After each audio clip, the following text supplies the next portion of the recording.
एक 25 अगस्त 2022 से देखो चालू हो गई ना 17 फरवरी 2024 तक एक आत्मसम्मान मंडल संकल्प यात्रा चलना है, जिसमें बिहार, मध्य प्रदेश, राजस्थान, हरियाणा और उत्तर प्रदेश, इन प्रदेशों में ये आत्मसम्मान मंडल संकल्प अधिकार यात्रा चल रही है, जिसमें आज दिनांक मझौली में ये यात्रा संपन्न हुई।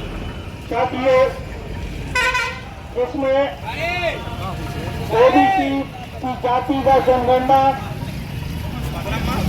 कमीशन मंडल लागू कराना, ये सारे उद्देश्य और 24 सूत्रीय मांगों को लेकर के ये यात्रा प्रदेश के हर एक कोने से दूसरे कोने तक जा रही है।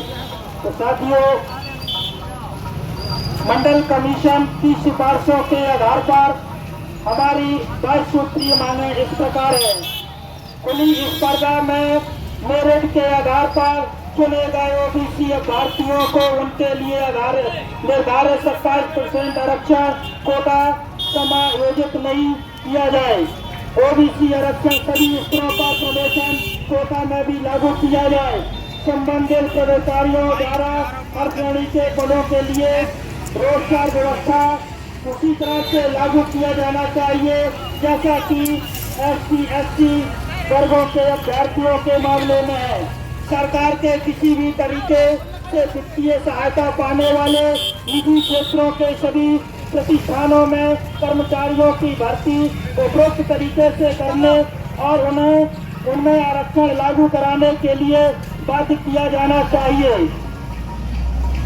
पांचवा, इन सिफारिशों को प्रभावी बनाने के लिए यह जरूरी है कि पर्याप्त वैधानिक प्रावधान सरकार की ओर से किए जाए, जिसमें मौजूदा प्रावधानों, कानूनों और प्रक्रिया आदि में संशोधन शामिल है, जिससे वे इन सिफारिशों के अनुरूप बन जाए। छठवां है, शैक्षणिक व्यवस्था का स्वरूप चरित्र के हिसाब से अभिजात है, इसे बदलने की जरूरत है, जिससे यह पिछड़ा वर्ग की जरूरतों के मुताबिक बन सके। सातवां, अन्य पिछड़ा वर्ग अभ्यर्थियों को शिक्षा प्राप्त करने में सुविधा देने के लिए अलग से धन का प्रावधान किया जाना चाहिए, जिससे अलग से योजना चलाकर गंभीर और जरूरतमंद विद्यार्थियों को प्रोत्साहित किया जा सके और उनके लिए उचित माहौल बनाया जा सके। आठवां, ज्यादातर पिछड़ा वर्ग के बच्चों की स्कूल छोड़ने की दर बहुत ज्यादा है। इसे देखते हुए प्रौढ़ शिक्षा के लिए एक गहन समयबद्ध कार्यक्रम दिया जाना चाहिए, जिससे उन्हें गंभीरता से पढ़ने का माहौल मिल सके और स्कूल में रहने खाने जैसी सभी सुविधाएं मुफ्त मुहैया कराई जानी चाहिए, जिससे गरीब और पिछड़े वर्ग के बच्चों को शिक्षा के प्रति आकर्षित हो सके। ओबीसी विद्यार्थियों के लिए अलग से सरकारी हॉस्पिटलों की व्यवस्था की जानी चाहिए, जिसमें खाने रहने की मुफ्त सुविधा हो। ओबीसी अपनी शैक्षणिक व्यवस्था की बहुत ज्यादा बर्बादी की दर को सहन नहीं कर सकता। ऐसे में यह बहुत जरूरी है कि उनकी शिक्षा बहुत ज्यादा व्यावसायिक प्रशिक्षण की ओर झुकी हो। कुल मिलाकर सेवाओं में आरक्षण से शिक्षित ओबीसी का एक बहुत छोटा हिस्सा ही नौकरी में जा सकता है। देश को व्यावसायिक कौशल की जरूरत है, जिसका वह फायदा उठा सके। ओबीसी की विद्यार्थियों के लिए सभी वैज्ञानिक, तकनीकी और प्रोफेशनल इंडिविजुअल्स 27% आरक्षण की व्यवस्था की जाए, जो केंद्र व राज्य सरकारें चलाती है। आरक्षण में प्रवेश पाने वाले विद्यार्थियों को तकनीकी और प्रोफेशनल इंडिविजुअल में विशेष कोचिंग की सुविधा प्रदान की जाए। गाँवों में बर्तन बनाने वाले, तेल निकालने वाले, लोहार, बढ़ई आदि वर्गों के लोगों को उचित संस्थागत, वित्तीय व तकनीकी सहायता उन ओबीसी अभ्यर्थियों को मुहैया कराई जानी चाहिए जिन्होंने विशेष व्यावसायिक प्रशिक्षण प्राप्त कर लिया है। में छोटे और मझोले उद्योग को बढ़ावा देने के लिए बनी विभिन्न वित्तीय तकनीकी एजेंसियों का लाभ सिर्फ प्रभावशाली तबके के सदस्य ही उठा पाने में सक्षम है।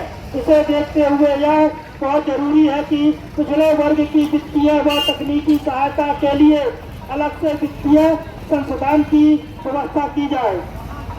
पैसे का समूहों की सहकारी समिति बने, इनकी देखभाल करने वाले सभी पदाधिकारी और सदस्य वंशानुगत पैसे से जुड़े लोगों में से ही हों और बाहरी लोगों को उनमें घुसने और शोषण करने की अनुमति नहीं हो। देश औद्योगिक और कारोबारी जिंदगी में ओबीसी की हिस्सेदारी नगण्य है। वित्तीय और तकनीकी इंडिविजुअल का अलग नेटवर्क हो। सभी राज्य सरकार और प्रगतिशील भूमि सुधार कानून लागू करना चाहिए, जिससे देश भर के मौजूदा उत्पादन संबंधों में ढांचागत एवं प्रभावी बदलाव लाया जा सके। इस समय अतिरिक्त भूमि का आवंटन SC/ST वर्गों को किया जाता है। भूमि सीलिंग कानून आदि लागू किए जाने के बाद से मिली अतिरिक्त जमीनों को ओबीसी भूमिहीन श्रमिकों को भी आवंटित की जानी चाहिए।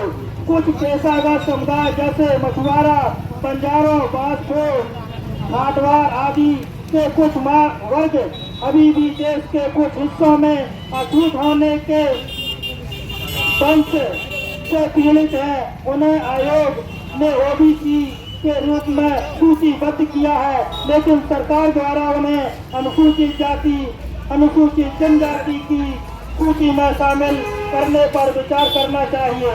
पिछड़ा वर्ग विकास निगम की व्यवस्था, पिछड़ा वर्ग विकास निगम की स्थापना की जानी चाहिए। यह केंद्र और राज्य दोनों स्तर पर किया जाना चाहिए, जो पिछड़ा वर्ग की उन्नति के लिए विभिन्न सामाजिक, शैक्षणिक और आर्थिक कदम उठा सके। 21वां है, केंद्र व राज्य स्तर पर पिछड़े वर्ग के लिए एक अलग मंत्रालय विभाग बनाया जाना चाहिए, जो उनके हितों की रक्षा का काम कर सके। पूरी योजना को 20 साल के लिए किया जाना चाहिए और उसके बाद इसकी समीक्षा की जानी चाहिए।